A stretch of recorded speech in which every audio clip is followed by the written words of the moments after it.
And we're tracking a tropical disturbance off the coast of South Carolina, but that's moving away from the islands. I'm meteorologist Russ Murley.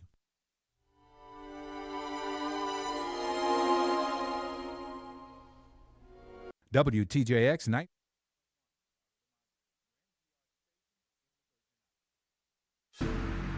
The views and opinions expressed on Analyze This are entirely those of the on-air participants and do not reflect those of the station's board, management, staff, or underwriters.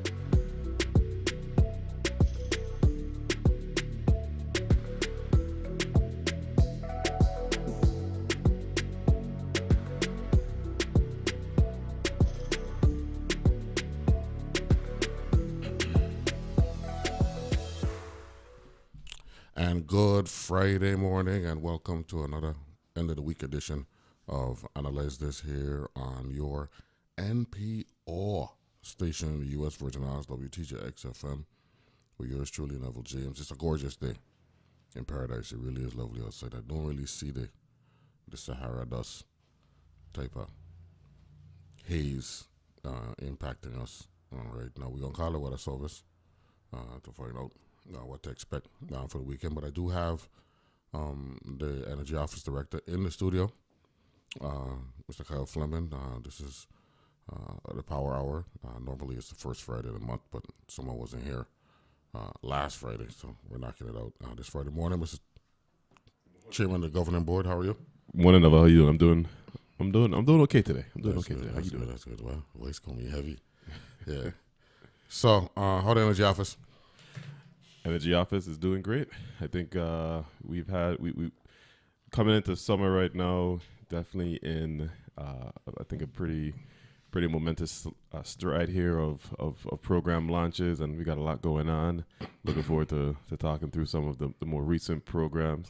I think our biggest push recently that's really drawn a lot of attention has been our Virgin Islands battery energy storage rebate program, or as we like to call the VIBES program, which has been something we've been working on for quite some time, and I think the timing of the launch has certainly coincided with a significant outage situation, and really wanted to have a program out there available that speaks directly to the needs of the community, and trying to lower the cost barrier for adopting resiliency, especially at the individual, like, home and small business level, and so that's been our most recent big push that compounds on top of our electric vehicle rebates, our weatherization, energy efficiency retrofits for low to moderate and senior homes. I mean, we've got a lot going on, and yeah, it's been a good year to start. We're at the midway point now, and still got a lot of programs that we're going to be pushing, and more grants that we're going to be bringing in to keep the momentum around providing relief to the wide myriad of energy burdens that we know the community has been experiencing. So okay, that's good. We're gonna get back to that in a little bit. We got the weather service on the line. Good morning. Who am I speaking to? Hi, this is Emmanuel. How are you doing? Hey, Manuel. How's everything? Good. How's everything over there? Everything is good. Today looks good outside. Yeah, it's not as hot as the previous days, right? No, is it going to remain this way, or are we going to get hot during the day? Well, it's gonna warm up during the day, but we actually have a trough moving north, well north of the island. However, that shifted the wind from the northeast, so it will bring a little bit of relief from the heat. It's not gonna feel too much lower than the previous days, but a little bit of improvement. However, that does not last long, as we are expecting the winds to shift from the south again this weekend, bringing a lot of warm air over the island. So, hence, we have the excessive heat at the watch in effect for the weekend for the island. So we do have a heat watch throughout the weekend? Yes. We don't have any advisories today. I mean, we probably will have to reconsider depending on the observations later in the day, but at the moment, we are not expecting the heat indices to be as high as the previous day. However, since it has been so hot for the past few days, we are still advising people to drink plenty of water, stay aside from the sun if possible, and take plenty of breaks to avoid heat strokes when you are working outside. Okay. Marine advisory for our boaters? No, everything's so quiet. Rip current is low across all the islands, and the seas across St. Thomas and St. John are around 1 feet, and for St. Croix 2 to 3 feet. So it's actually pretty quiet, and we're expecting it to remain like that for at least 4 or 5 days more. Okay. So a pretty normal weekend, except for some excessive heat?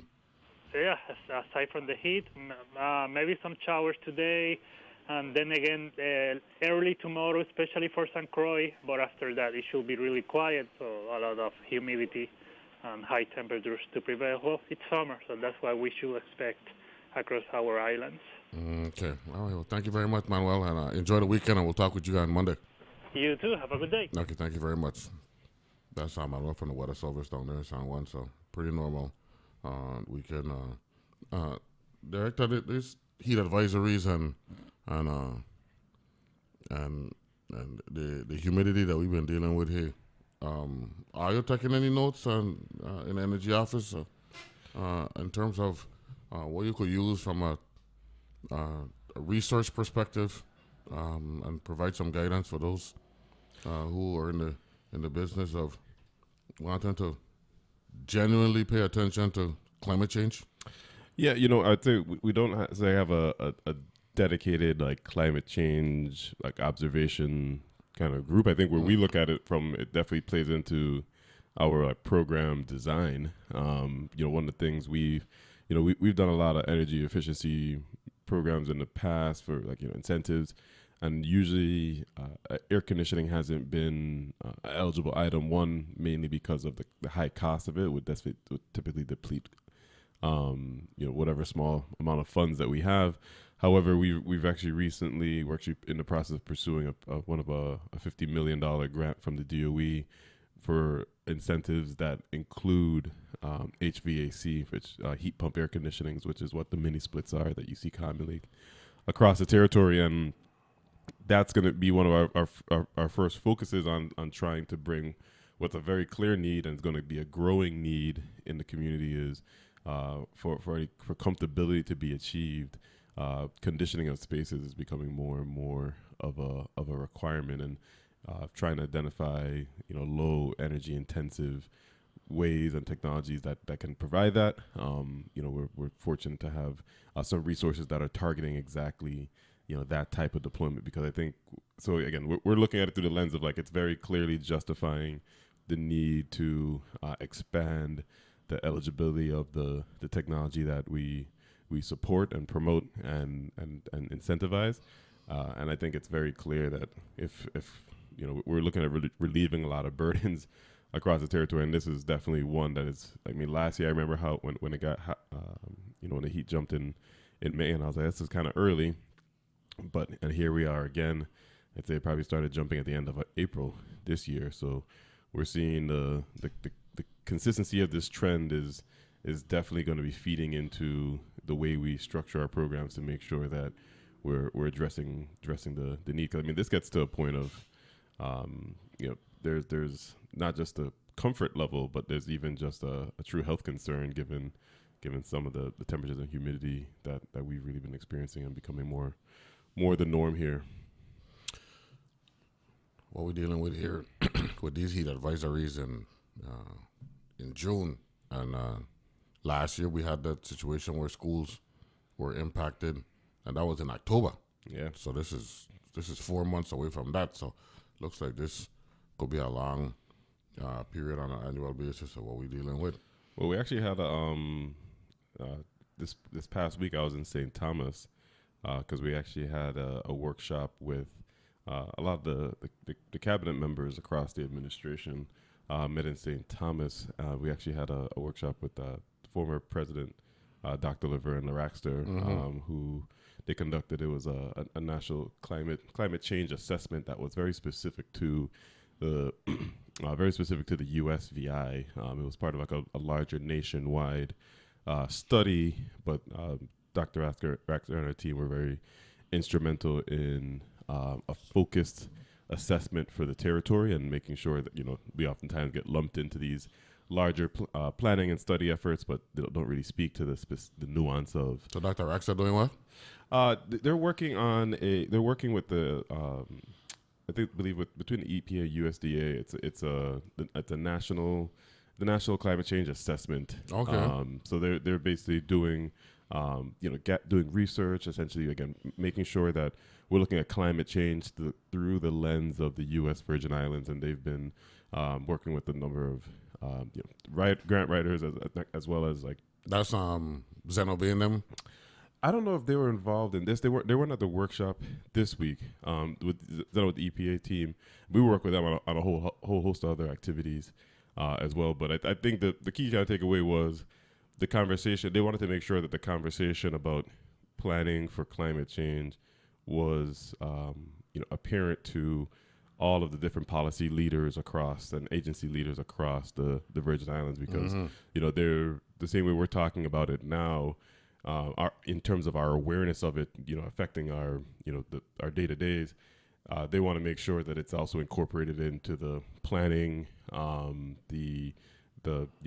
policy development, our program development, making sure that the leaders are thinking about how to potentially work mitigation efforts into it, right? Whether it be dealing with the extreme heat, whether it be dealing with the growing, rain events, and in terms of how we look at storm drainage, talking with like a DPW, making sure that there's awareness of like maybe there's scopes that we didn't consider before, but given the reality of what's happening now, maybe adjusting project scopes to account for this new normal that we're experiencing across the territory. So it was a very, very interesting workshop. I think I'm expecting it to be a first of many, but I think you brought up a great point in highlighting it, and I think that's their strategy of making sure key decision makers are keeping an awareness of the impacts and ways to mitigate the worst considerations of climate change in the Virgin Islands is instrumental.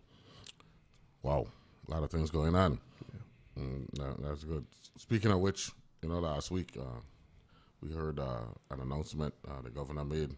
You were present at the announcement, right? You been there? Yeah. Sharp as a tax standing up there next to the ODR director. That's a lot of money, man. $600 million. Yeah. How that came about? Because we already got all this recovery money already.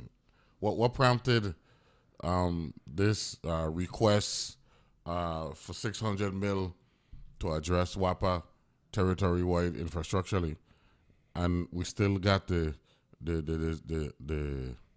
desire and the plan to rid ourselves of our current relationship with Vital. How does the whole thing come about? Yeah, so it's the prudent replacement. Came a couple of years. We started to see some of those funds trickle into the territory. Large sum of funds trickle into the territory a couple of years after the storm, right? So you had all of the kind of the immediate recovery, identified issues that needed to be addressed. But some of these larger projects, more holistic, took a little bit of time. So we saw this in the $1 billion for the water system replacement, right? The prudent replacement for the St. Croix water system. Given the magnitude of those type of actual infrastructure efforts, you see a little bit more time going to the development to then be able to propose to the federal government to make sure we're encompassing all activities that are necessary. And so the generation was always been an area of, or the power system has always been a overall issue, but we've been kind of dealing with it on a piecemeal, project by project basis, as you've seen, whether it be the Wardzilla, the microgrids, federal funded microgrids on St. Croix, the St. John emergency generation. Like, these have all been individual projects, as opposed to really kind of having a larger, bucket, if you will, where a more holistic kind of lens of where, what all the corrective actions that, things that we know that have been, damaged in the storm, that have, compounding upon, years of other issues, now becoming a way to really try to cast a very wide net in not just trying to Band-Aid and piecemeal the solution, but be more comprehensive and holistic in it. And I think that the it's clear that I think while some of the progress has been maybe not as fast as everybody has wanted, I think that the federal government is certainly seeing the progress that's being made, whether it be from our composite poles and how effective we've been in adding resilience to our transmission distribution system, the underground projects that have gone underway in St. Croix and St. John, and seeing that momentum and trying to continue to support that momentum has been clearly from my standpoint, like the federal government is taking note and of how we can build upon the foundation of improvement that we've already started after the storm. And this has been this $600 billion announcement, I think, is a testament to that in allowing us with the latitude to be able to. We talk about the deferred maintenance and all the challenges that compounds across the system.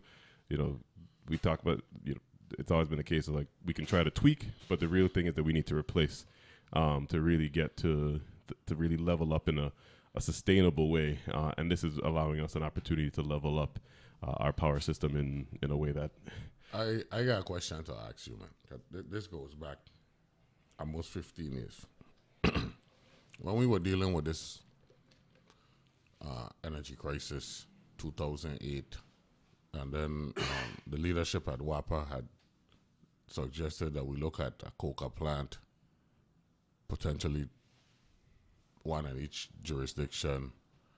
The costs to construct brand new refineries were estimated at somewhere between $200 and $300 million.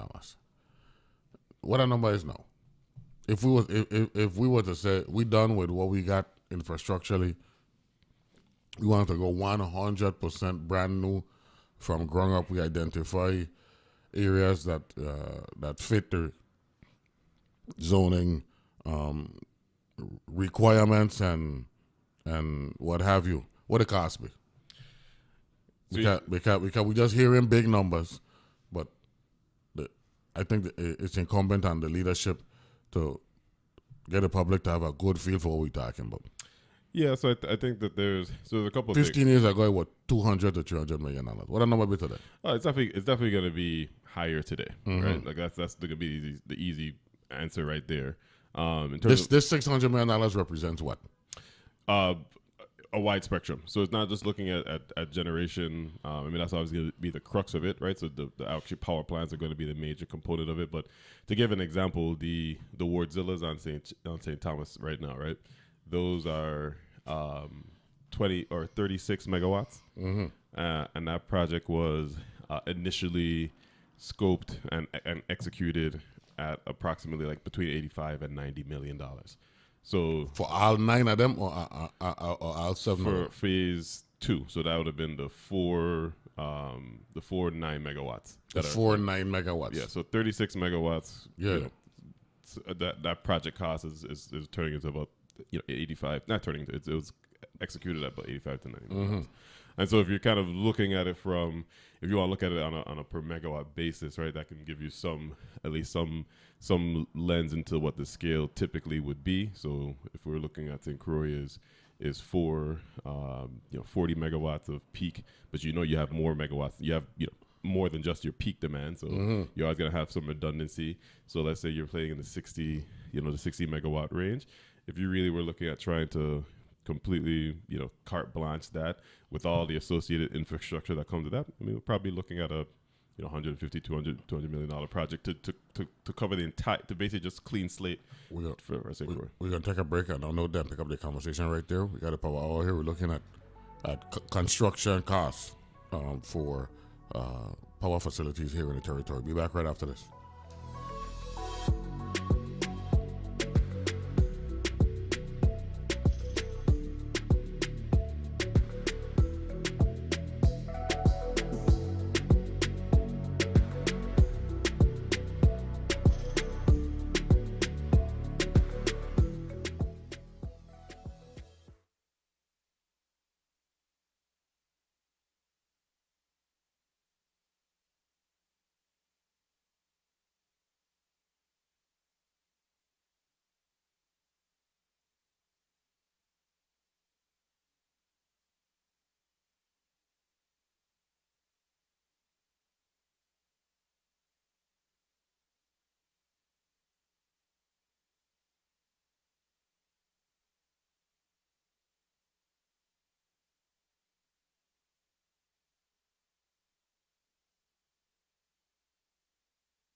And we're back here and analyze this, breaking down an announcement the governor made last week, along with our Office of Disaster Recovery Director, Adrian Williams, and the man himself, Kyle Fleming, where FEMA, this is the article head, fully replacing Sinclair Power Plant, and it frees up funds for other projects like St. John Cable replacement maintenance. And Office of Disaster Recovery Director, Adrian Actolin Williams, it should be Williams Actolin, right? Adrian Williams Actolin, right? So I made a mistake here, so I want to let the source know. Right, correct that. Outlined an approximately 12-month process from the recently received approval to the issuing of solicitations for services, saying the government is being proactive by implementing a layered approach to ensure the project's execution. Williams Actolin, let's see, they got it right this time, so they actually flip it. So we're going to get him a mulligan for that one. Williams Actolin said the original estimate submitted to FEMA in December of 2022 was about $400 to $600 million. And the goal now is to have the costs validated by September, which is 90 days, in order for the funds to be quickly obligated to the territory. In the interim, Williams Actolin, so they flip it again, said her office will be working with WAPA to start drafting solicitations and putting contracts in place so that the work is not delayed once final approvals come through. Typically, FEMA allows for repairs or replacements for damages sustained by storms or natural disasters such as Hurricanes Irma and Maria. But federal bipartisan act provisions allow for a, quote, prudent replacement, close quote, which in this case means the entire plant instead of just going unit by unit. Quote, an updated power plant will allow us to have interconnections that allow for more renewable energy. And they got her name mixed up again there. Tuesday, she said that on Tuesday. The plant, as it is right now, is not seamless. There are some incapabilities in existence, and this would allow us to do more solar, more wind, a lot more renewable energy by having those connections right away. So, on the surface, Mr. Energy Director, Mr. Chairman of the WAPA Governing Board, this is good news. Yes, most definitely. I mean, I think more than on the surface, I think across the board. Okay. OTEC, remember we had the conversation with Johnny Robinson? Mm-hmm. OTEC is a part of, could be incorporated in this or what? I'd be honest, I would say one of the things, and this is one of the things with the, especially with the federal funds, they are very clear. Like there are funds that support, research and development on technologies that are working towards widespread commercialization. But a lot of times they actually specify specifically that they only allow for, especially for energy investments, you're having to invest in established commercially available technology. While OTEC establish commercially available technology. Yeah, I got stick that one in my brain so I could reiterate whatever, right? Yeah. And so that's where it's like, while there definitely are a lot of, studies being done, there are a lot of different pilot facilities that exist, like Hawaii and maybe in some other Pacific islands. Mm-hmm. The, OTEC itself is not like an off-the-shelf product solution that, there's multiple vendors able to supply. So that I'd say that is a long way of saying in this particular project scope, as that's not a I don't think it fits that criteria, so it would not be a consideration for this project.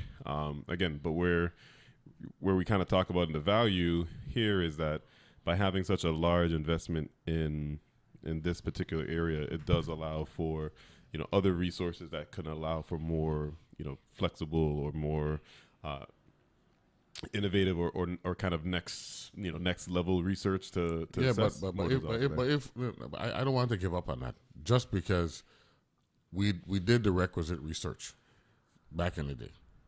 With respect to that, we actually identified areas on St. Croix where we felt, based on the research, that it would be beneficial for us to actually look at a potential investment. Now, the lack of the established commercial available technology, right, is legitimate, right? Because I don't know of it I don't know of it existing here in the territory, but the research said something, and I don't think we should just ignore it. And in particular, when we're looking at wanting to diversify our energy portfolio. Yeah, I think it kind of comes down to, again, this really comes down to just like leveraging the funds for a fund like this. I see the opportunity to explore OTEC is more that it now frees up the resources that can be directed in that direction to be, right? Because these funds can be directed in that direction. However, by now having a holistic solution at the footprint where we're also pulling funds from other areas to try to piecemeal solutions. Now it can be like, all right, if this wider latitude or more flexible resource that can maybe be put towards a pilot project, we don't have to think about like, well, are we going to go for the thing that's a tried and true, or like now we have some more flexibility to maybe be a little more experimentative and explore and kind of deploy in that way.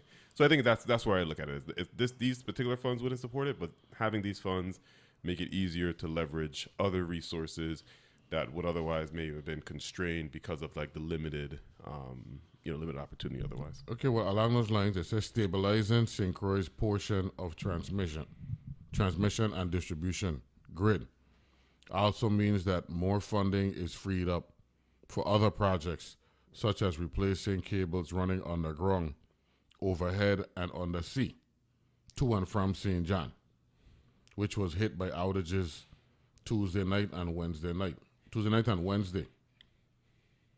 according to the governor. This is last week. Last week, yeah. With 2 cables damaged, WAPA was experiencing issues putting all the load on just one. So St. Thomas was shifted to rotating power, Brian said, which continued into Wednesday night and hit delays on at least feeder 13 because of an onslaught of rain and resulting flash flood warning. So I wasn't here in the territory, but I got the photos. That was scary. Yeah. The amount of rain that come down in a short period of time. Brian said the territory had been penalized for years because of WAPA's inability to fully maintain its generating units, a result of $20 to $25 million in continuous debt the government owed the utility over past administrations. Quote, all the deferred maintenance over the years is coming back to haunt us. This is why we have this cable problem. Still, the governor added, if WAPA had the money to go back and look at the cable when it was damaged, we wouldn't be where we are now, close quote. Along with the potential replacement of the 2 generators on St. Thomas through FEMA, Brian said the government finalized a settlement agreement with Wärtsilä, whose crews walked off the job in January because of a failure to pay and other discrepancies over invoices and change orders. An agreement has been sent to Wärtsilä for signing that. Once executed, will add 4 new 9-megawatt generation units on St. Thomas, along with a new battery backup at the Randolph Harley power plant that will create more power consistency for the St. Thomas-St. John district, he added. It's expected that Wärtsilä's service will resume in 30 days, the governor said, adding that this second wave of generation would stop major blackouts island-wide and smooth brownouts as a result of the battery backup. So our financial realities and hardships are impacting literally every relationship WAPA has with its distribution partners. Yeah, I mean, I think that's been. I mean, we've talked about this on a regular basis here. Is that the utility, the services that there's nothing else in the Virgin Islands that touches every segment of the Virgin Islands every day. You know, and it's not about ranking it. Just saying that the services that the utility provide touches everyone, whether you're here for 8 hours on a cruise ship or you've lived here your entire life. It touches you the same way. It's the reach is profound, and when things are working well, everyone feels it. When things are not working well, everyone feels it, and that's that level of criticality, has to surround everything that gets done, anything that gets thought of from a decision-making standpoint relative to the inherent widespread impacts that everything about that operation provides to the territory. So, we're hoping that by September, what will be in place by during at that 90-day point from announcement last week? Yeah, so by where the major, one of the pieces that's already in place is the reduction in the transportation costs for propane ahead of the asset transition where we acquire the infrastructure. We've already been able to through negotiations already be able to reduce our monthly cost of bringing propane to the territory. Which is providing some relief in the interim, and also by September we don't anticipate that the WSOL will be fully commissioned based off of the timeline. We're hoping. I mean, we've definitely trying to structure targets that getting the main thing is getting WSOL back on site, right? So that way the work can begin, and once the work begins, there's certainly a push to have those units available for efficient generation far sooner rather than later. So September would be a stretch to hope for, but I think it's definitely part of the goal, the stretch goals that are going to be set to have the efficient and reliable generation available by really the extension is really going to get down towards close to December, but again, hoping that it's earlier. And some of the things that are going to be able to be available, for example, like the battery system. The battery system has already been installed at that site and actually commissioned to an extent. But through this process, it's not just going to be when everything is complete. That's the only time you get availability to the assets. As progress is made, once the work is remobilized, which has already been set in motion, whether it be the batteries coming online, we'll be able to leverage the batteries for better grid stability. And as the generation comes online, we'll be able to leverage those assets for improved, efficient and reliable generation. So, as it stands right now, what's the per kilowatt cost to the consumer? 40. I think it's 42 cents essentially per kilowatt hour for residential, and about between 45 cents for commercial currently. I'd say we're in the, where are we right now? I think in terms of the region, I think right now we're probably maybe middle to higher end of the pack on regionally. There's definitely been a lot of fluctuation. The rest of the region changes their electricity prices. Our electricity prices don't change, right? Mm-hmm. we get that's part of our reality. We talked about that in terms of having very stagnant rates and rates that nobody's happy about, but they do remain exactly the same. What American Samoa, Guam, and CNMI doing for energy? Guam's probably the most progressive in terms of their mix, but CNMI and Samoa, they're almost exclusively fossil fuel. Similar like us, they're basically fossil fuel dependent. Not propane, diesel. So CNMI and American Samoa, they're on mostly diesel? Yeah, they don't have much of a. They don't have as much. Like Guam has a very expansive renewable penetration. Mm-hmm. They're still mainly fossil fuel, like all of us. Like even like the Hawaii's, still mainly fossil fuel. But of the Pacific territories, Guam is definitely far most advanced on a renewables or alternative energy deployment. CNMI and Samoa yeah, they're struggling to keep up with that. I mean, they're similar to us. Like they're smaller, it's small economies of scale. They have also they have topography there that's not as favorable. Samoa and CNMI are very similar to St. Thomas and St. John, very hilly, not as much like favorable land development for just like widespread solar fields. So they've got to be a little bit more creative in the ways that they integrate renewables in their given their landscape. But we're all essentially in the same boat, if you will. Even pricing wise, like even the price in Hawaii is still in the 40-cent range, right? Like it's not like there's I see 45 cents per kilowatt hour for American Samoa yeah. in 2022, right? So the question is, let me look up Northern Mariana Islands, right?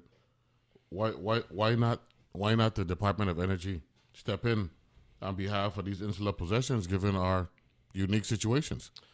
I mean, they certainly are. I understand we like to believe that we could do everything on our own, and we don't need Uncle Sam to do this and do that. But the problem that we're dealing with isn't unique to us. So why not get the U.S. Department of Energy involved with representatives from all insular possessions and come up with a plan that not only requires investment, but a recurring revenue stream from the federal government, given our unique situation. So, I can say with absolute confidence that there is an extreme amount of engagement from the federal partners, whether it be the DOE, the DOI, especially Department of Interior, Department of Energy. And there has been a significant coordination to work with the different territories, us, the Pacific territories as well. I've gone to conferences in Hawaii where they essentially bring us all together to be like, look, like here are the resources that are available from the different federal wings. Like these are the different opportunities that can be leveraged. They're making sure they're pushing very hard to ensure that there is a clear awareness of what is out there, and that's been definitive and consistent across the board. We're gonna take a break now. When the conversation healthy, time to fly. And we're gonna pick up that conversation right there. We'll take a break and be back right after this.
back here and analyze this, having a conversation, power hour conversation with my good friend Kyle Fleming, and of course everything.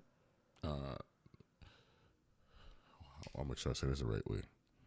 Took on a different perspective last week when there was an announcement that over $500 million is being made available to the territory from FEMA to address, I guess, prudent replacement. That's it. That's the terminology in this case. Yeah.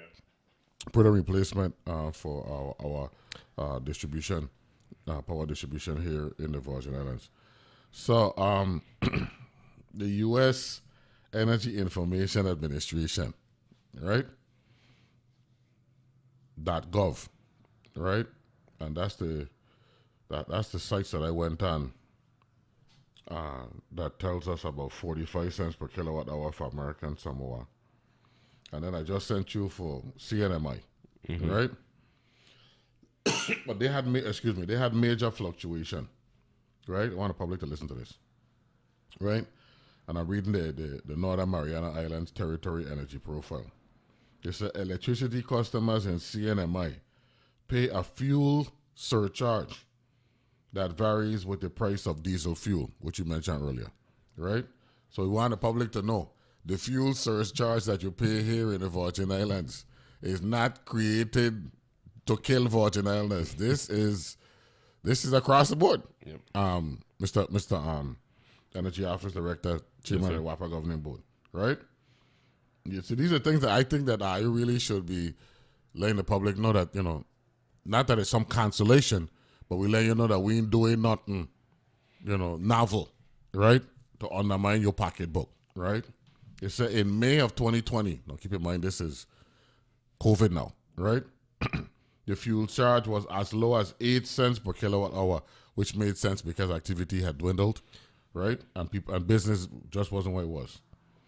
But it rose to as high as 43 cents per kilowatt hour by July of 2022, which is 26 months later.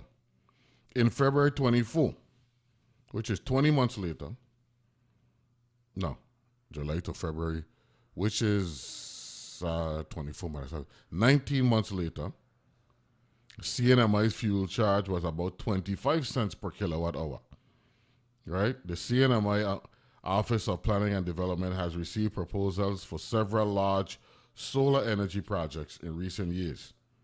A large 20 megawatt pole solar photovoltaic facility on Saipan is in development and scheduled to come online in 2025. So, and they give us all the data and all that stuff.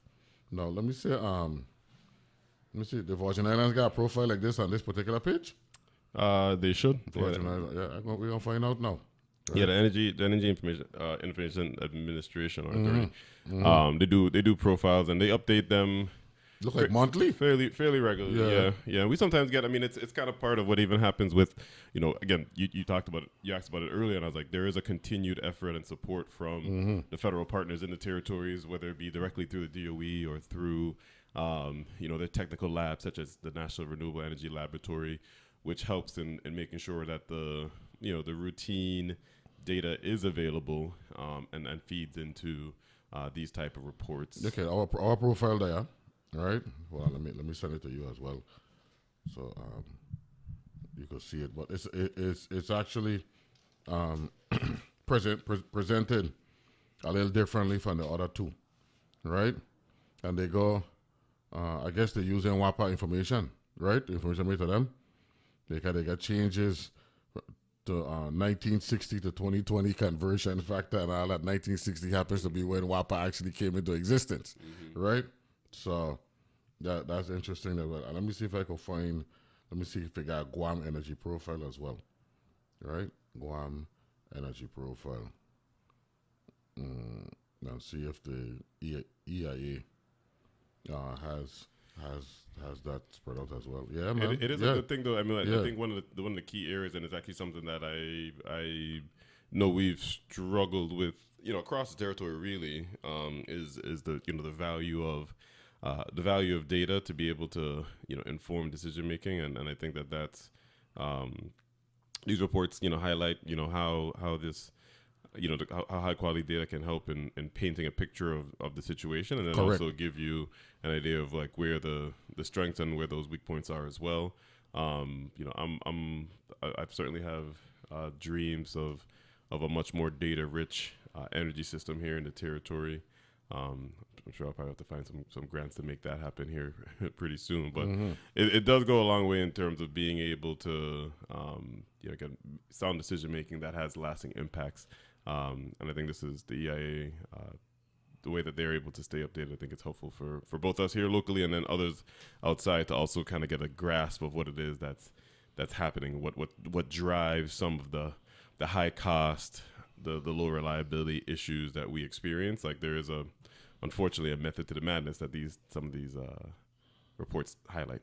Now, they say Guam's renewable portfolio standard requires that 50% of the island's electricity sales come from renewables by 2035 and 100% by 2040. So they're looking to go major acceleration between 2035 and 2040, which is still a decade away, right?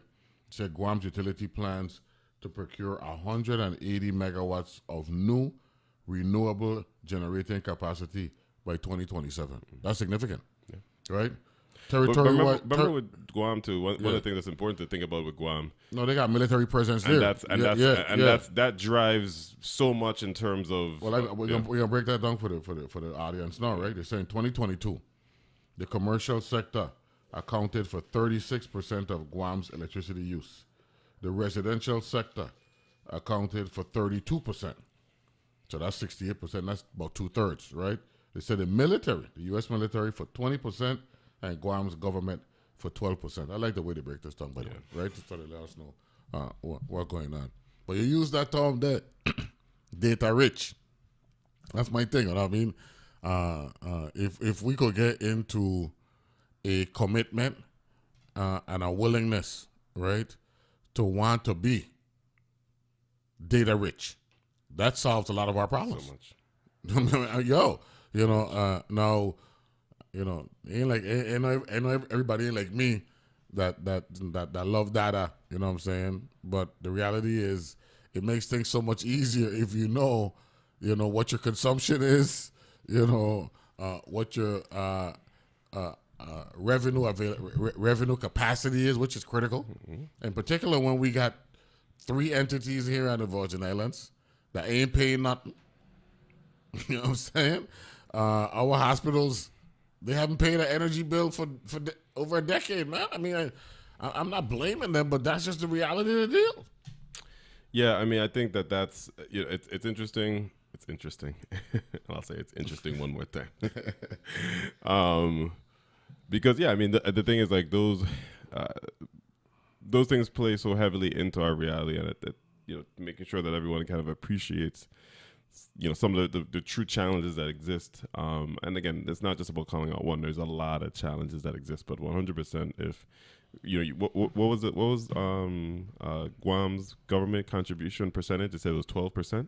36 commercial, 32 residential, 20 military, 12 government. Yeah. Yeah. So the Virgin Islands, it's 25 government. So 25% of the revenue, twice as much as Guam, and that's 25% of what the utility relies on for monthly or annual. Well, there are agencies that are paying the Water and Power Authority, though. There are, But I'm just saying, like in terms of what your exposure is, right? Your exposure to that's significant. And I think that's and again, it's we live in systems where things happen, right? There are ebbs and flows. There we have there's financial challenges across the board in the government sector, in the private sector, and the thing is, you feel when you have that high of exposure to that volatility. I mean, it's just like when you're investing, right? I mean, it's a very difficult. It can be a very difficult position to be in, especially when you become that reliant. I think their 30% commercial is. Ours is our 36% commercial. 36% commercial. I think that's you want to be. People might think 30 and 36 is the same. It's not. What's that? No, people might think 30 and 36 is negligible, and it's not. Oh no, definitely not. Yeah. But I think that getting the commercial exposure, higher is a key is a key strategy for any utility, because at the end of the day, like, I mean, if you think about how major utilities, like, you know, the one I always like to bring up is TVA, which is Tennessee Valley Authority. The Tennessee Valley Authority. And they're really unique utility structures. So I'm not going to try to pull much one-to-one comparisons, but more so, one of their key focuses is always on large power manufacturing, industrial development. Right. I mean, they were essentially founded based off of when they were doing the Oak Ridge National Lab was doing nuclear testing back in the World War II, right? And like they started basically having, you know, very dedicated energy systems built out for these highly technical, high energy demand labs that were being built out. And now you see what they focus a lot on is, you know, there's but the Tennessee Valley Authority thing that didn't come about as a result of FDR. And the New Deal, that wasn't a New Deal thing. It was part of, but I was saying, like, where they've grown, like how they've grown over no, but the time. actual creation of it, I think, came out of the Depression. Yeah, right? they're still the only federally funded utility in the U.S. Wow. Yeah. Wow. Yeah. They have a. If anybody listening cares, go look up Tennessee Valley Authority. It's unlike any other utility structure in the U.S. And it's kind of random that Tennessee is the place that became. But like, there's just there was a lot of sequences, a lot of federal influences that have created that particular system. But where they focus today on is the Tennessee Valley Authority was created by Congress in 1933 as part of President Franklin D. Roosevelt's New Deal. I remember that one. You know what I mean? And it envisioned both a power supplier. Hold on, I got to pull this up. Right, and it covers Alabama, Mississippi, Kentucky, and small areas of Georgia, North Carolina, and Virginia, while owned by the federal government. Right, TVA receives no taxpayer funding and operates similarly to a private for-profit company. It is headquartered in Knoxville, Tennessee, and it's the sixth largest power supplier and largest public utility in the country. I think there was a running there was a story a couple of years ago. I think the CEO of the Tennessee Valley Authority is the highest paid federal employee in the United States. I think he makes somewhere around like $5 million or something like that. Wow. Or at least did. I don't know where it currently stands at now. But there's a ton of major industrial there, and so they build out for example, when it comes to who's building Ford, for example. Ford is building a major manufacturing complex for their electric vehicles in Tennessee right now. And the type of support that they get, I mean, they see these as the TVA sees these type of developments. You're talking about 1,000-acre plus complex manufacturing facilities. They want to make sure that these guys are the customers that are going to be bringing in the wholesale cash flows. Instead of having to get $10 million from 10 million homes, getting $10 million from one large customer where you can custom design energy supply system to make sure that they are getting all the energy services that they need. That's where you need that balance. You need a good balance of having that large power focus, making sure that there's energy needs are taken forward. Because at the end of the day, those are what also drives a lot of the economy, right? The private businesses, private commercial businesses that then create, outside of the government, create economic opportunity and prosperity for the territory. I would love for the Virgin Islands to see that ratio of large power commercial grow. We've lost a lot of it recently with a lot of large power basically deciding to produce their own power. Yeah. By the way, I want the public to know you can go to www.eia.gov and you can see the profiles for literally every American jurisdiction, right? And the Virgin Islands, our distribution is about 3/5 propane, fuel oil, and 2/5, and solar power about 2%. That number is a little higher than 2%. Solar power. I mean, I think what happens, you look at it from the utility scale, which is accurate. But if you were to take in all the commercial and residential and but they don't really look at it through the lens of all the individual systems aggregated together. So no, they got us listed as 42% per kilowatt hour at the end of 2023, which is about 3 times higher than the U.S. average power, which is 16 cents, right? So we got ways to go. But we okay. Here they say The industrial sector accounted for about 42% of USVI's electricity consumption, followed closely by the residential sector at almost 42%, and the commercial sector at 16%. So we're really struggling in that regard. A lot of the businesses just going on their own, right? A lot, and I think that's where I'd actually question. I'd be interested in how they consider industrial in that breakout, because I wouldn't knowing what we know now, knowing what I know now in terms of what they're considering industrial. I think they're probably lumping the GVI asset building in that. The government involved in that one. Where I would think of industrial as being your Diageo's, your large really anything that's produced. So mainly on St. But here's what it said: nearly all of the energy consumed in the USVI is provided by imported petroleum products, and that's the one thing we got to do. Hey, good to see you. Looking forward to talking with you next month. Enjoy the remainder of June, man, and don't forget Mango Melon next month, right? Mango Melon, yeah. All right, they were here yesterday and all that stuff. So we'll take a break. Come back, and Carl Burke should be joining us. We're going to talk some politics here and analyze this morning. Talk to you in a little bit.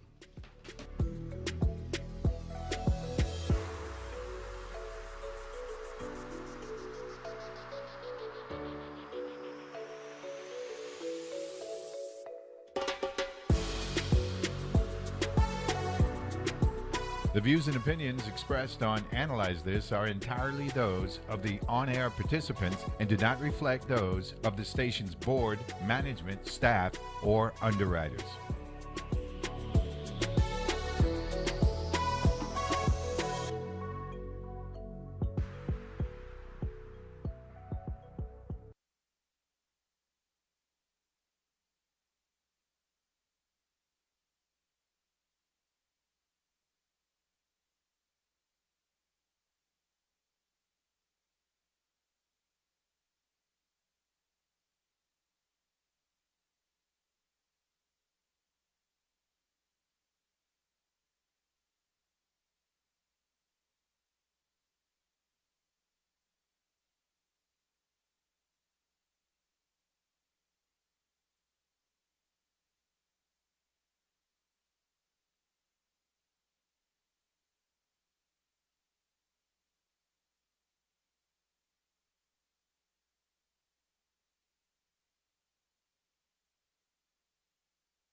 The views and opinions expressed on Analyze This are entirely those of the on-air participants and do not reflect those of the station's board, management, staff, or underwriters.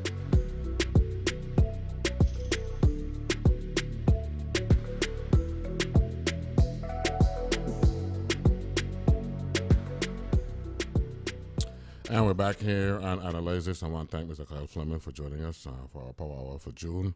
I'm looking forward to talking with him in July. Some programming notes for tonight before I bring in the Democratic State Chair.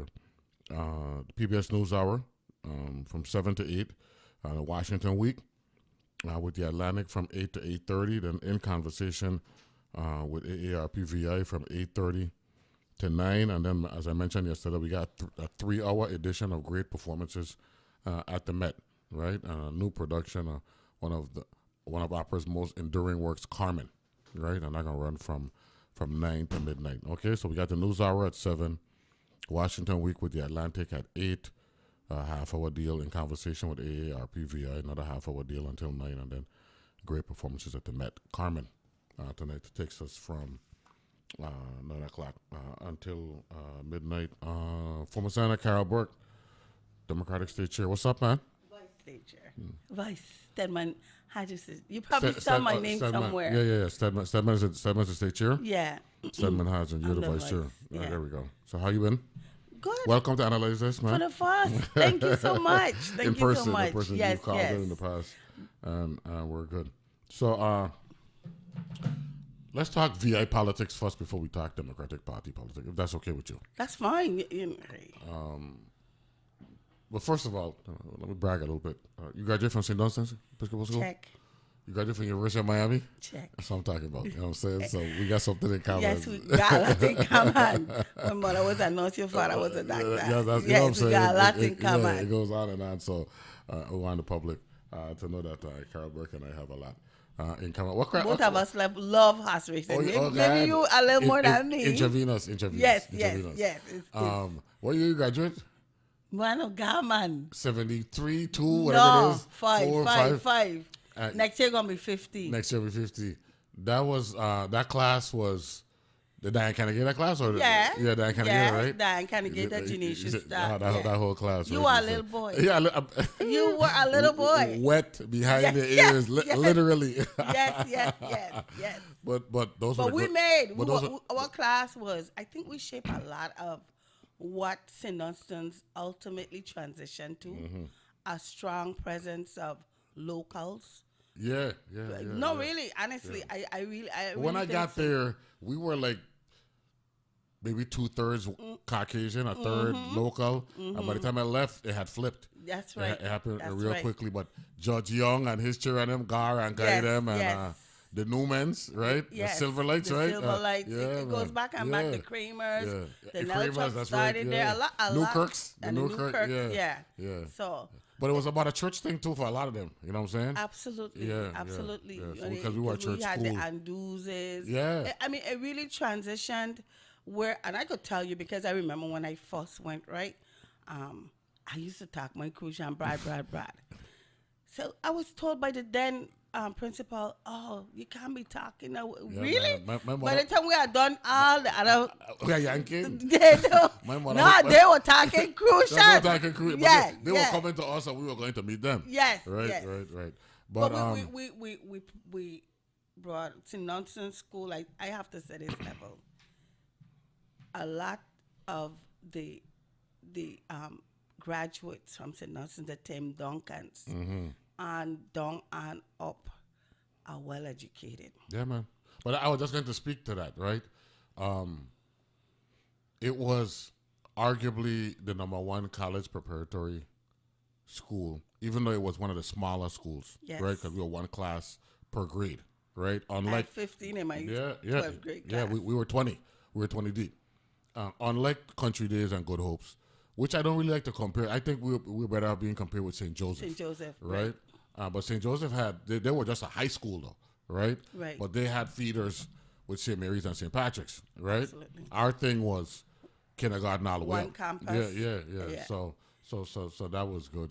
But that close knit environment actually lended. Okay, we gotta speak properly now because we're talking St. Yes, right? yes. Lended itself to a environment conducive to learning. Absolutely. You know what I'm saying? And the competition was stiff. You didn't like to be called a dummy. You know what I'm saying? for real. Yeah, for real, so for some real. people might Yeah. take that the wrong way, but we really did. We took that personally. Yeah, we took that very personally. Yeah. And I think we had in our graduating class, everybody knew where they were going. Yeah. I mean, even if it wasn't. And back then, everybody was leaving. Yeah. After yeah. 12th grade, there was no Yeah. staying around here. No. Yeah. You either going military. Yeah. I mean, but I could say that basically from a perspective of the way families were structured, that you knew when you graduated. I remember my brother Alvin, right? He stayed a year before he went to college. And my parents were besides themselves. What is he doing? And all he needed, though, because he was different, Yeah. was that year to make his decision. But he knew when he graduated, I remember my brother Alvin, right? He stayed a year before he went to college. And my parents were besides themselves. What is he doing? And all he needed, though, because he was different, was that year he was going somewhere. And that's how families really were structured at that time. You ain't staying home, ain't doing nothing. You getting out there preparing yourself to be a man, a woman, whatever. And when you decide to come back, we got you because you belong to this person and that person and that person. You from this family and that family. That's how we were. We've lost a lot of that, Neville. We have, and but you know what? We're gonna still persevere. The one thing I do want to say though is that facility, it still looks the same as it was when we went there. It speaks volume. That means that the construction Well deal, built.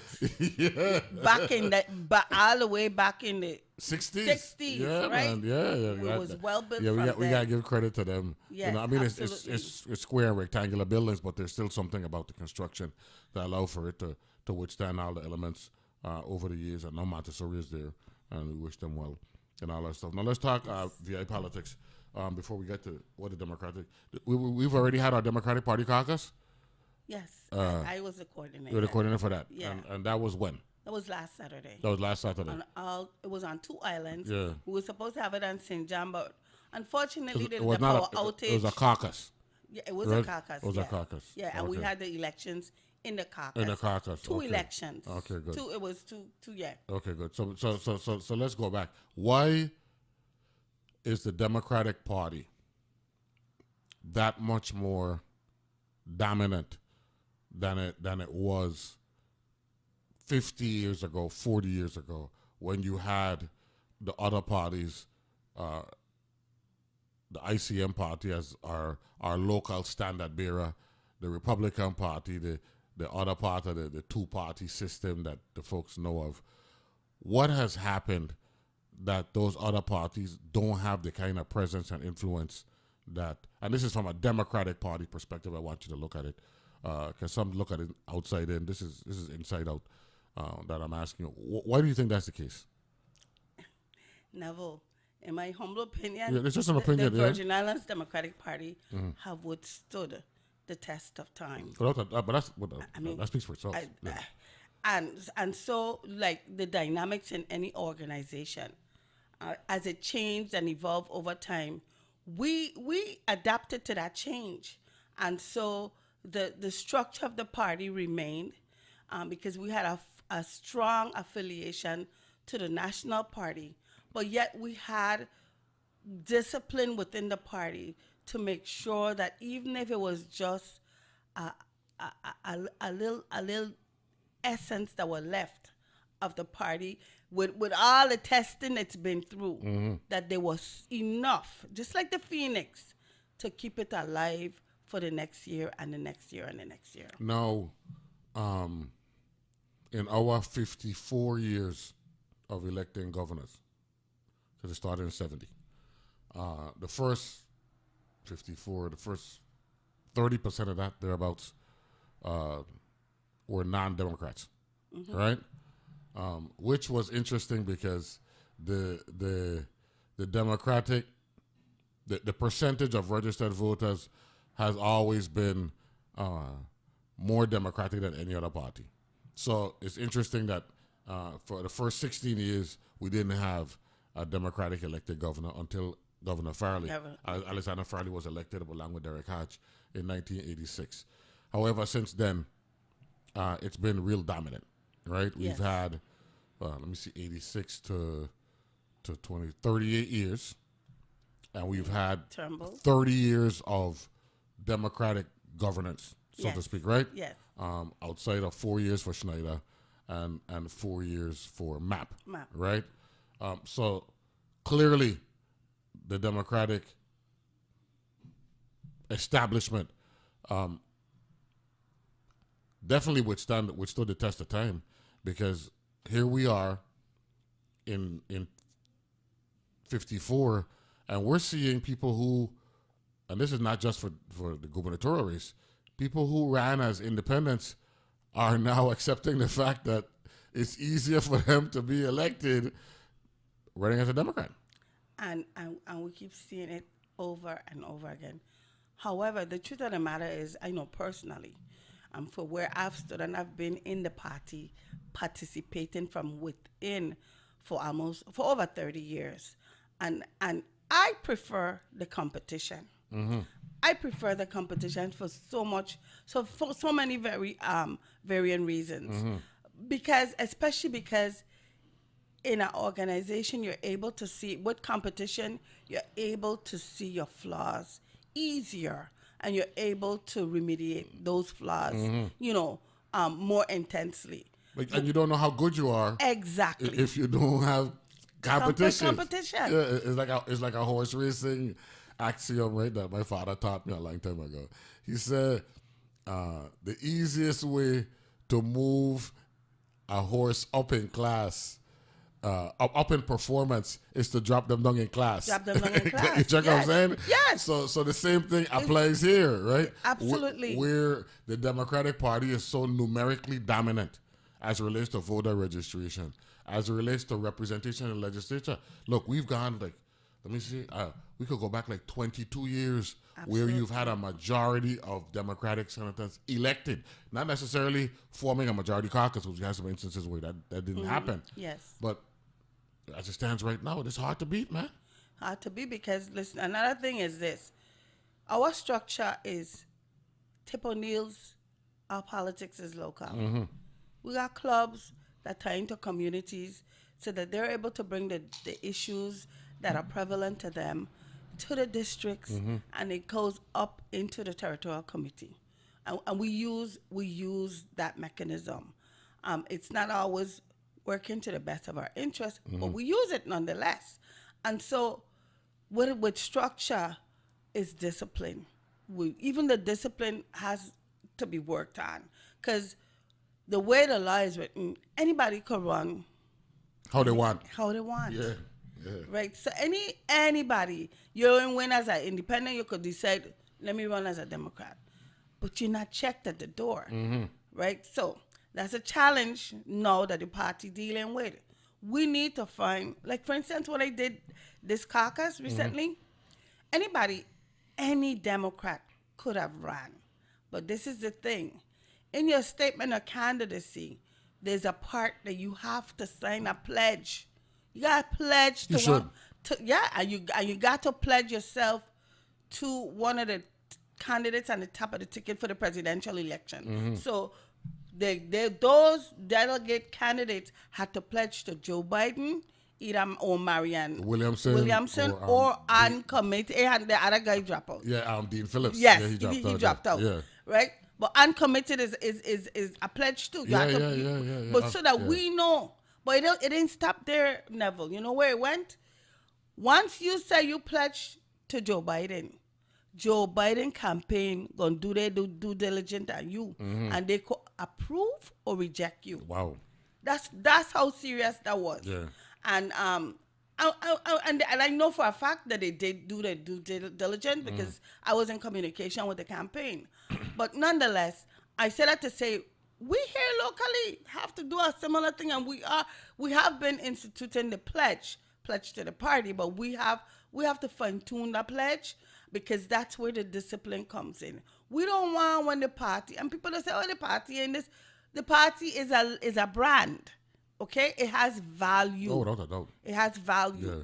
So you're using the brand. All parties are a brand. Since we didn't say Absolutely. more than we Yeah. speak properly, right? Yeah. I'd love to say is a brand. You know what I mean? I don't catch myself, so don't worry. I don't catch myself. Too. Right. But the reality is, the Democratic brand is a dominant brand here in the Virgin Islands. However, when I was younger, I was staunch. You're either there with me or you're there against me, right? Yes. As we age, we mature, we come to realize we literally, there is something about needing the other brands to actually fortify the value of the brand that you have, right? Yes. We have something here, the ICM party, looking back at it, right, was such a brilliant conception, right, in its heyday, right, because what it was rebel Democrats. Yes. Right. I mean, they don't like to hear it, but I enjoy. But they was. I enjoy telling them, right. Because and not only that, a lot of them when they leave you and go to the states, they will let them know that we're really Democrats, or we just Yeah. local, right? And they literally kept the establishment in check, right? The Republican Party always had like a socialite, highfalutin thing Yes, associated yes, with them, right? yes. But their thing has always been about smaller government and more pro business and all that stuff, which is good, right? Democratic Party, the biggest party, always needs these smaller factions to let them know, look, there's certain areas that you may not be touching, right? So how is the Democratic Party addressing that in terms of people are saying, well, I so big now, I will lose contact with the lay people. What we've lost contact with is our elected officials. That's in my perception. Okay. That's interesting. Not the lay people. And you know, we had a meeting the other day with the candidates, and I brought that point to bear. I said, we can't do what we need to do as a party. We're not. There's two things that political organizations really exist to do: to vet candidates and to weigh in on the issues. We can't weigh in on the issues when we are not communicating with our elected officials on what it is that they have as a priority with regards to public policy. When that's not happening, there's a disconnect, and so we can't even defend them or defend the party's position, or the party don't have a position at all. So to your question, that's how I would answer the question. But I think that as locals, me as a Crucian and a Virgin Islander, I keep connected, and I think everybody else does as well. Are you suggesting or saying, whichever one's applicable, that after the election process takes place and we establish who is what, there's a disconnect?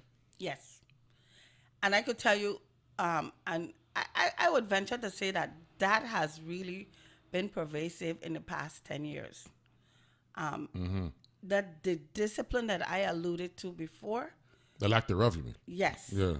it has been exacerbated over time. Okay, we'll take a break on that note. We'll pick up the discussion right there. We got former Senator Carol Burke. She is the vice chair of the Virgin Islands Democratic Party. Yes. Joining us here in the studio. We're talking territorial politics here in the Virgin Islands. We're going to talk some national policy in a little bit as well. Be back right after this.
And we're back here Analyze This, and we've got the Virgin Islands Democratic Party Vice Chair, former Senator Carol Burke, joining us here in the studio. Good morning once again. Morning, man. Glad to have you here. We grew up playing sports, and one of the things that I believe is true sportsmanship is that when the game done, we could rap, right? The leadership for the other parties and all that stuff. Are you averse to talking to the leaders in the other party? Never. Pull the microphone. Never, Pull the microphone closer. Never. I want the public to say that. Never. Because you know that I mentioned earlier when we were in the break that paranoia is pervasive here in the territory. If they were to see you and Stedman having lunch with Gordon Ackley, whoever it is, Yeah. and whomever, you know, there's a whole heap of melee. I just come out of a restaurant and I see them there not understanding that Tito Morales, who was like one of my mentors, and he was good. You and Tito were very tight. And he looked out for me. We looked out for each other. Tito said, "Look, Farrelly and Cyril King used to talk all the time. All the time. Yeah, you know All what I'm the saying? time. I think one of them is some godfather for the next one Yeah. child and all that, right? Yeah, so then it's nonsense. Yeah. It's pure nonsense Yeah. to think that in a community as small as ours that we shouldn't communicate, get along with the opposition. Come on, Yeah. they're very much a part of this, the decision making process. Because the as- results are what they are. Yeah, Right? they When- are. When they're done, then we got to live. Yeah. all the time. Yeah. Some people, to me, Neville, don't know how to really deal with losing, Yes, sir. and losing to me as a person builds character. Yeah, man. In theory. In Yeah, theory, it's yes. supposed to. Yeah. Yeah. So if you yourself, and let me tell you, I've run for election and lose, Yeah, man. and the next day I go with it. Yeah, I man. I talking to who it is who beat me. You know, and The people local are term, like, the local term is we could take lose. who could take it? You know. A lot of people can't take lose. Always something went wrong. Yo, here's one of the biggest joke I had, right? Since you went there, and I want the public to know Yes. to remember this one. The last election I was in 2018, I lost. I finished 8th in the primary. I lose by about 5 or 7 votes, whatever it was. Brian Smith lose by about 1,500 votes, right? To Yes. Stephen Payne, Stephen right? Payne. And Brian Smith challenged the loss, right? Right? And you couldn't believe. You can't believe. Can't believe it. It's all in your mind. Yeah, you know, so You know, that and was and interesting. People just don't. I think people need to learn how to deal with losing. You know, if you learn how to deal with that, it doesn't. Losing don't change you. It builds your character. You know, and Which brings me to January 6, 2021, which was a day of infamy, not just for America, globally. globally. Right, because it looked bad. It showed that, you know, there's a sickness involved with certain people who are of the belief that if things aren't how I see it, then something was wrong. Yes. Check. And here we are now, 3.5 years later, and it looks like former President Trump is the presumptive nominee for the Republican Party, and he'd be running against the incumbent Joe Biden. The polls are what they are. They got a very close race in some instances. More often than not, right now, Trump is up by 1 point or whatever and all that stuff.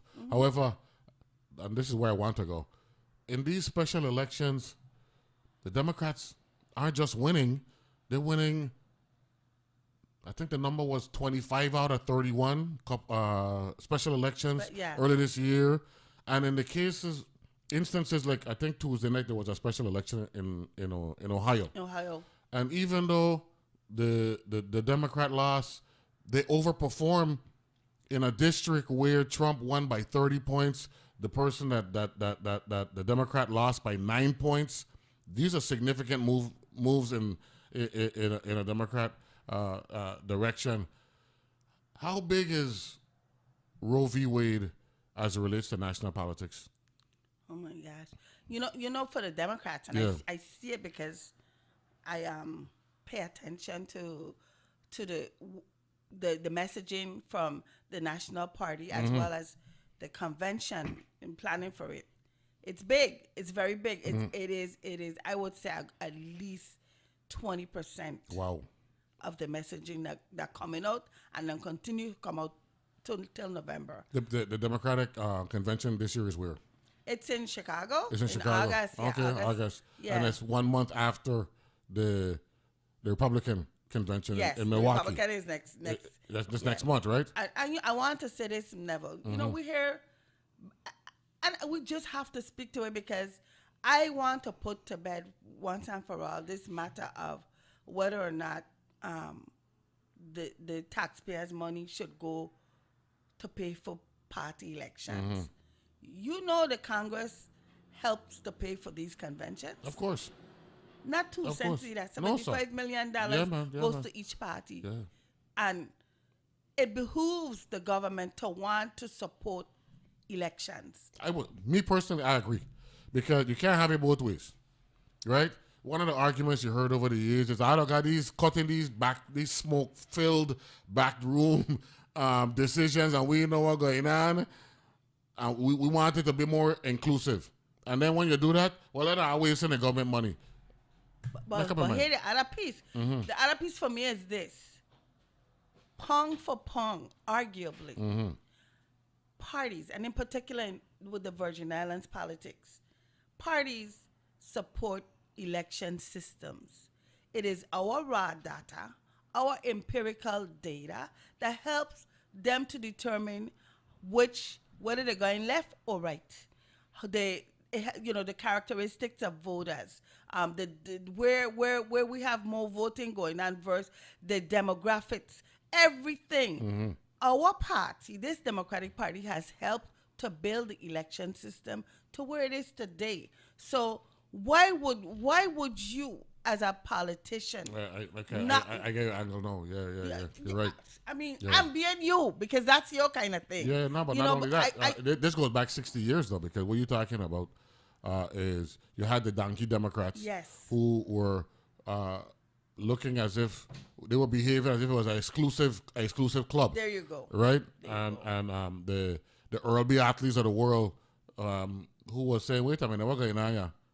And that's when they actually created the election system. That's right.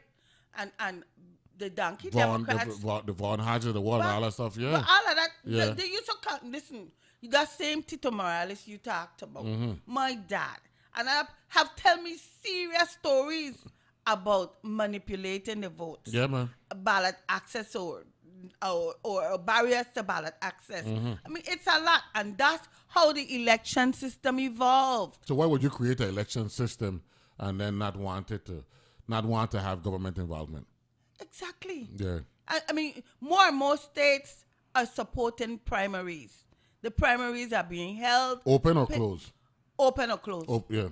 Open. It doesn't either one. Yeah. And so where are we going? It looks like we want to go backwards. We are too small to really be belly aching about small stuff. I agree. My tax dollars are going all over the place. I don't even know where sometimes. Am I gonna argue that since they're going there, I should get a piece of the pie? No, that's how tax dollars go. You want support. I'm telling you now, the day the parties decide we're done with that, we're going back to convention route, and then they realize that they don't have the lay voter realize they don't have the access they had when it was the non-convention, when it was the primary route run by election system. You're gonna hear them crying. I know. It's gonna heap a balling. I will continue to press on, but to that point as well, the election system has a lot to be desired. Yeah, man. Yeah, they got work to do. I sorry to say. No, but they got work to do. They know that. Listen to what they do. How you gonna open a process? Think about the system that's supposed to be fair and transparent. How you gonna open a process and say, candidates, all you come, pick up your nomination petitions. Come, go and circulate it, and you get 25, 50 people, whichever the requirement is based on the race, to go and sign your petitions and bring them back in Okay, make sure that it's notarized, blah blah blah, and then you say, wait, we worry want to do that. That's not a good look. No. Ain't a good look. Plus, listen to the kicker here. The legislature don't fund the whole thing. So by what authority you gonna say, no, we get the money, the legislature said do all of it. They gonna sit down in a back room and decide, no, we ain't gonna do the party once. In a small community? Really? What are we doing? I remember growing up, we used to have Labor Day, and then the primary used to be the day after Labor Day.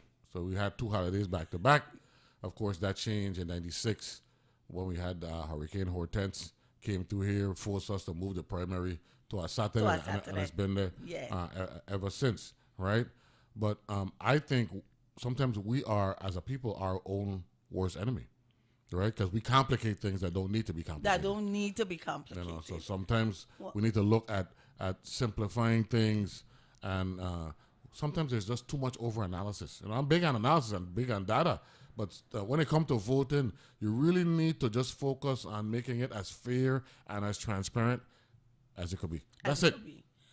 They need to build on modernizing the system so that. And we were leaders as relates to using machines and all that stuff. I was just gonna say, online registration. Come on, where are we? We're nowhere close to what other states are doing. I mean, the things we want to bellyache about, really. Let me ask this question, and I want to ask you this because we're getting your perspective from inside out.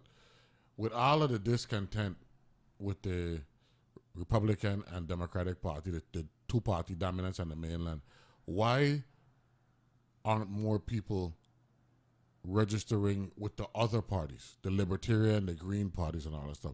We're seeing more people registering independent. They don't want anything to do with parties. Why do you think that's the case? Well, for one, there's people don't know enough about Libertarian, and unless you've been in it in some kind of way, right? Meaning that somebody that you know that's deep in it or whatever, and it interests you.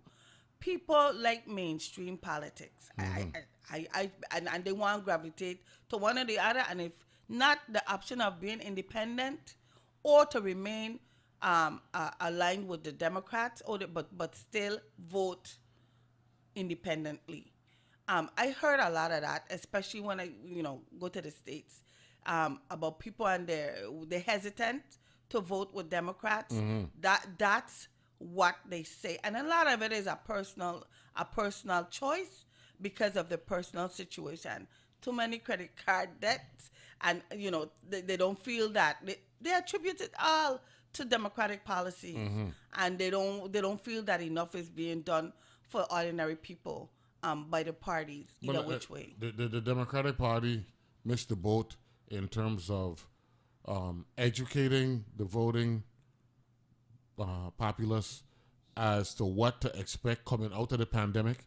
In other words, me and Marvin Pickering and Dwayne Henry, we talk a lot. Okay. And whenever you have stimulus, it's similar to like when you have a war, right? You have a lot of expenditures, and they got to be paid for at some point. Yes. Right? I remember back in the early 90s when we had Desert Storm, 91, and the Patriot missile saved the world because Saddam Hussein was sending Scuds left and right, and the Patriot missile were picking them off in the air, fireworks in the sky, saving lives. George Bush, the father, H.W. Bush, the most popular thing in the world.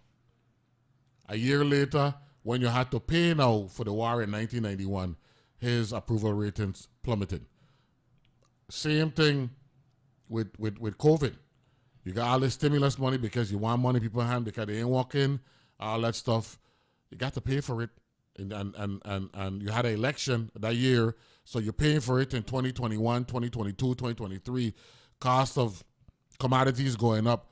Did the Democratic Party miss the boat in terms of educating the public as to the expectation? I agree. And the anticipated costs going forward. They did.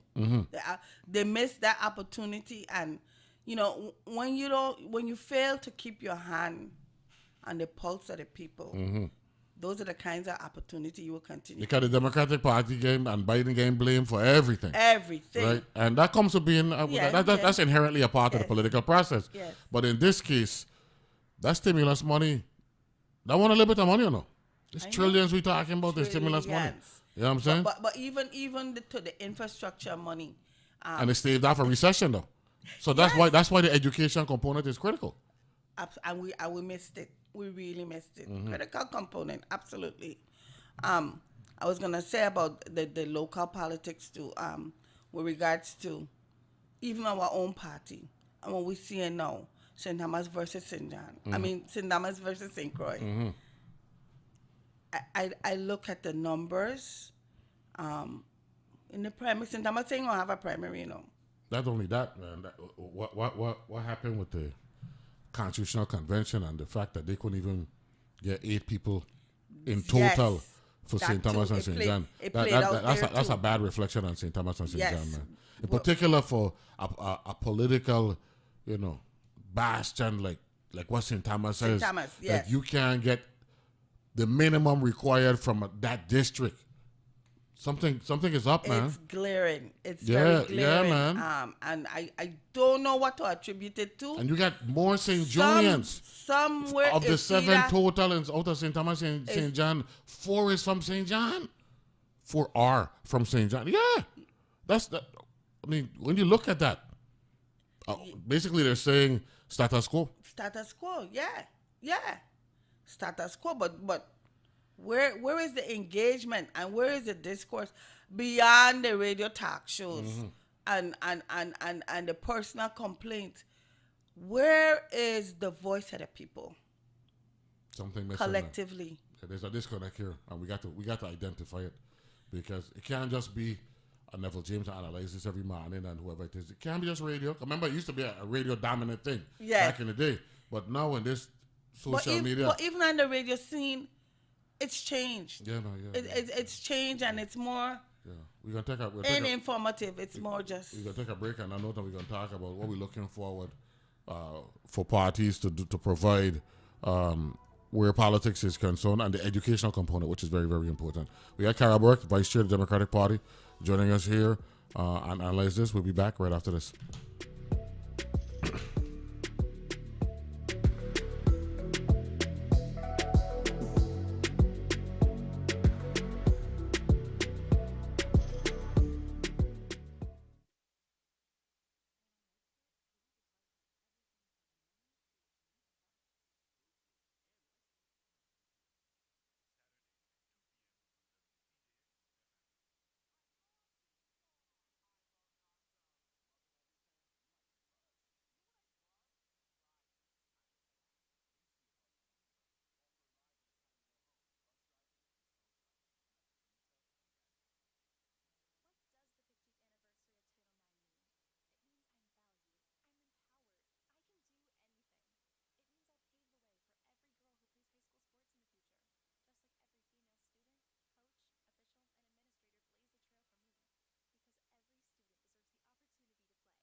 we're back here to analyze this. A great discussion with Carol Burke, Vice Chair of the Virgin Islands Democratic Party. Also, she was the majority leader of the 22nd legislature here in the Virgin Islands. And Eight-member glad to have majority. her. Yeah, man. Glad to have her here. Carol, why are election results undermining what the polling telling? What's going on in the mainland? Are they ignoring certain areas when they're polling that are participating in elections?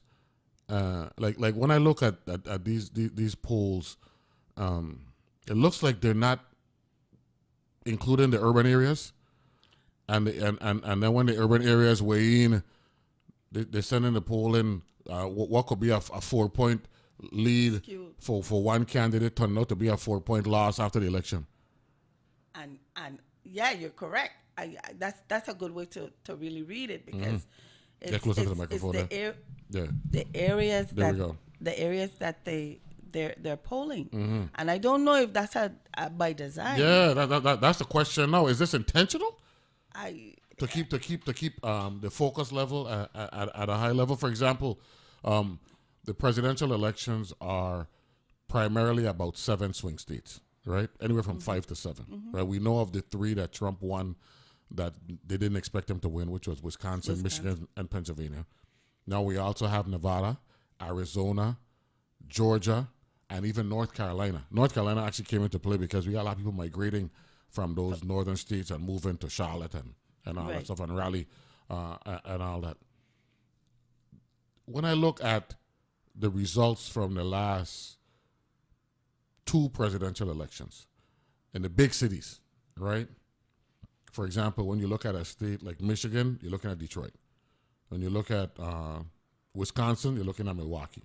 When you look at Pennsylvania, you're looking at Pittsburgh to a lesser extent, but mostly Philly, right?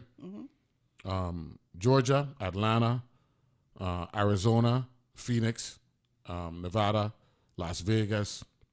What's the last one? North Carolina, Charlotte, and Raleigh. If you aren't polling, if you're not including a significant portion, as a matter of fact, you need to actually poll more people in the urban areas than in the other areas to really reflect the election they impact, because those polling numbers, more people live in the urban areas than they do in the rural areas. That's right. And just like you said, you go back to the past elections and you see how people voted, meaning the most popular. And the Democrats are dominant in the urban areas. Yes. The Republicans dominant in the rural areas. rural So the areas. elections are being won in the suburbs. Won and lost. Won and lost. Yeah. Yes. Yeah. So it behooves the pollsters, and I remember what happened with Hillary Clinton and polling. I think it was a little bit of the same thing that you're talking about. So they came out very wrong because they chose to poll more in the urban areas than they did In the rural, and suburban, yeah. So that's a good observation, Neville. Now, this election looks like it's another, humdinger for obvious reasons. America is a very polarized nation right now. But also, let's talk about the big issue facing mostly Biden, but to include Trump, the age. Trump makes 78 today. Today's his birthday. So, happy birthday, former president, right? But today's your sister's birthday too. Of course. You know that. You know what I Okay. mean? So we're good with that. Yeah. Right? And also, Biden is 81, and he's going to be 82 before the election, before January, if he's successful. What is it about American politics today that America is attached to 2 elder statesmen or elder elected officials? You think that's like playing it safe kind of deal? Because I don't think the Democrats intended for Biden to serve 2 terms. Right. The You just be a candidate here, right? Yeah. Yeah. He committed to that 1 term. I mean, it was like pulling out everything. Let me rephrase this question I asked it. Was he about the candidate to knock out Trump in 2020? Yes. And if it was gonna be his last hurrah, Yeah. that's what he was gonna do for the party and for the people, and he did it. And then when you taste that power and taste that sweet, just hard. But into his defense, though, in reality, that pandemic thing brought on a little bit of things that he, as president, didn't really expect. But he addressed it. He addressed dealing with it. He addressed the stimulus in Well, you know, here is what, and this is what all of the media organizations are saying. He has arguably the most impressive legislative agenda and accomplishments since FDR, they're saying. So But clearly, age has to be a problem for him, because if your job is to provide leadership and send down legislation from the Oval Office and send it down, because we can't expect the House to do anything, because that's a dysfunctional entity right now. Right. And you got this. What you got? This bipartisan infrastructure act. Yes. You got this next this chips deal. I mean, with all due respect, legislatively, let me put it this way: if he was 60, this wouldn't be a close race. It wouldn't be. But you know, in politics, perception is everything. You ain't right? lying, son. It truly is. How is it that young people, when Bernie Sanders was a candidate, were gravitating to Bernie? And he all like Biden. Yes. yeah. That's a good point. But they reject him, Biden, big time. Yeah. And then you have the Black Americans who feel that they keep getting overlooked. I'm missing something there with them, though. I think a lot of them just being miserable. I'm a very candid. They just being miserable and allowing themselves to get caught up in emotional arguments that are not based on substance. Exactly. And that, but you know, that's what happened when you're in communities like that, and you got certain dominant voices. People just, because I see in the legislation, you literally have Republican congressmen and women and senators who vote against bills that benefited their state, municipalities, their cities. And then when the money reach, they're the first one there to say, vote for me. Because I was in Congress. I didn't vote for it, but I was there when this passed. That's a level of hypocrisy that, you know what, it turns off good people from wanting to be involved in politics. talking about turning off good people, from you and I talk about this one a little bit before. This, I totally do not like that legislation. I don't know the name of it and the reference, the citing of it. But the one that says you need to take a leave of absence from your job. I think we've overdone that now. What are we shooting ourselves? It's in the ridiculous foot? now. It's ridiculous now. Yeah, we're overdoing it now. It's like in order to run, we got to penalize you first before you run.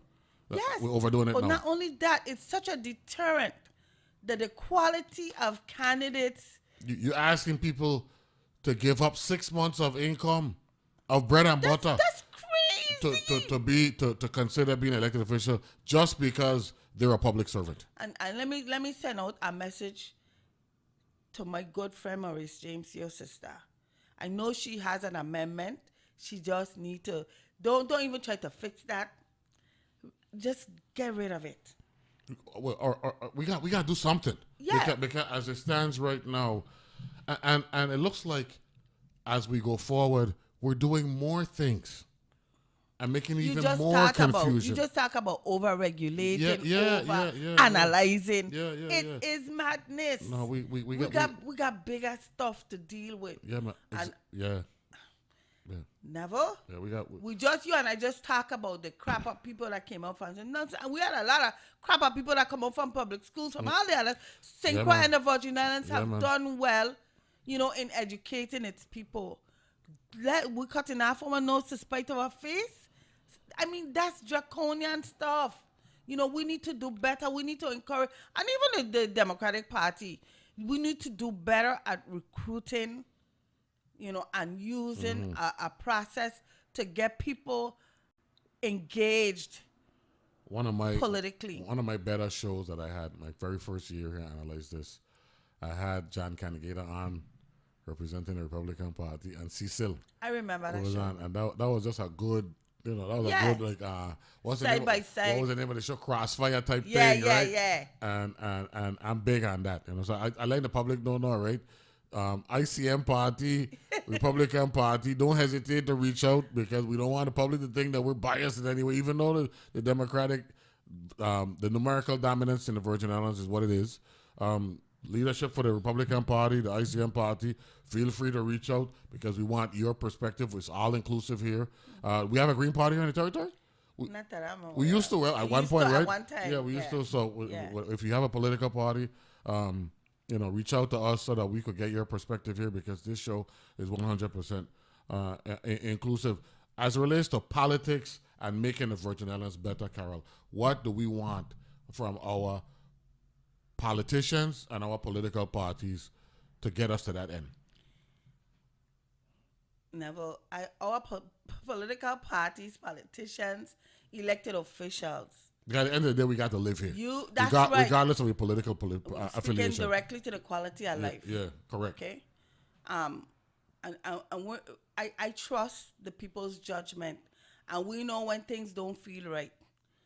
It's very important that the parties and the elected officials hear the cry of the people, and when possible, be truthful about remedies, be truthful of how long it's going to take to fix issues, and be forthcoming regarding solutions to the issues. I cannot, for the life of me, I can't sit down and listen to politicians talk to issues, whether it's on the floor of the legislature or in government house, that seem to not be directly, it's evidence that you either, number one, ain't do your homework, you ain't ready to deal with the issue, you ain't bold enough, you're shying away from your responsibility. And so we spend a lot of time, we waste a lot of time really underplaying our hand and underplaying our responsibility to the people because we are not ready to do it. Let me ask this question: Do we need like what we had in on labor? We had a central labor council. Do we need a Virgin Islands political leadership council that would bring all of the different entities and bring the leaders to the table so I could just rap and talk? Listen, that would be great. Because at the end regardless of political persuasion. At the end of the day, right? Although I'm a Democrat, I see myself as a Crucian, as a Virgin Islander. This is my home. This is what I know. I choose to be a Democrat. And not everything a Republican suggests is a bad thing. Exactly. And vice versa. We had a Hala Redfield who had a strong voice, for Republicans here. And a lot of people respect I don't get Rocky, and Rocky was a staunch ICM for years. Exactly. He part of the table talk. We need to get the different perspectives involved, man. And that's, so we can find consensus, And I want to bring that on. I thank you for bringing that up.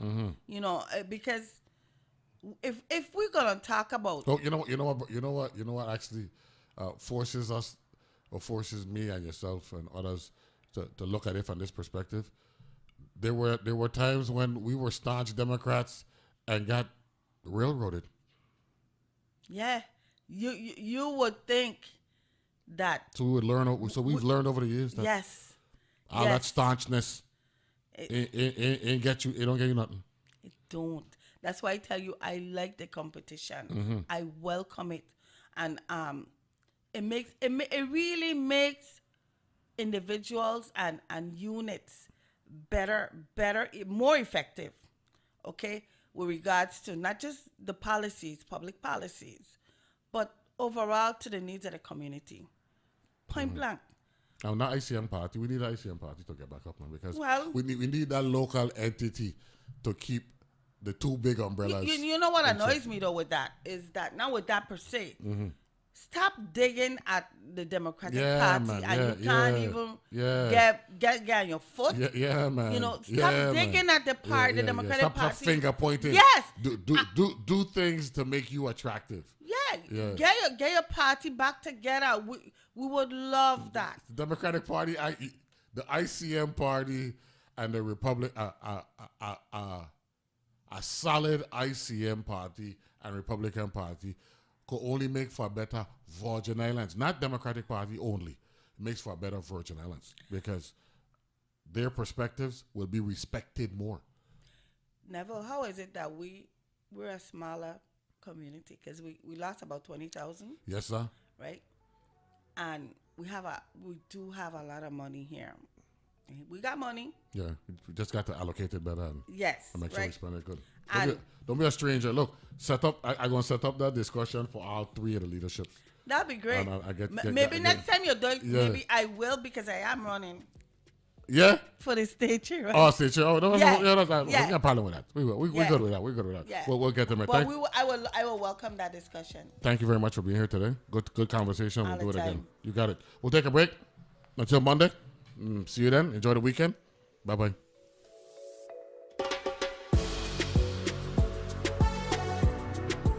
The views and opinions expressed on Analyze This are entirely those of the on-air participants and do not reflect those of the station's board, management, staff, or underwriters.